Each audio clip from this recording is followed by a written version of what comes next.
درانه کتونکو السلام علیکم. زه محمد سلمان همدرد د حق غږ پښتو چینل خبري لنډیز کې ستاسو کوربه اوس تاسو پام را اړوم د مهمو خبرونو لنډیز ته. په اختر کې د خلکو راشده تېره شپه او ورځ کې د 80 تنو په کورونا اخته شوي. داسې مهال چې په اختر کې راټولېدنې او راشده شه هم زیاته ده، د افغانستان د عامې روغتیا وزارت وایي تېره یوه شپه او ورځ کې په کورونا 80 تنه اخته شوي. روسیې او تاجکستان له افغانستانه د پیښېدونکو ګواښونو په اړه خبرې کړي دي.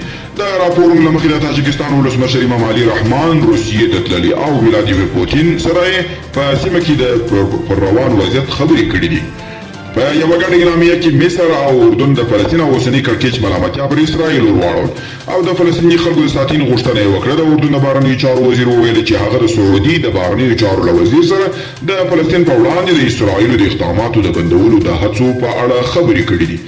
او فرانسه وايي آذربایجان د خپل ځواکونه د ارمنستان له سرحدي سیمو ژر وباسي. د فرانسې ولسمشر له آذربایجان غوښتنه وکړه د ارمنستان د سرحدي سیمو چې د په وینا د آذربایجان له خوا اشغال شوي خپل ځواکونه ژر تر ژره وباسي.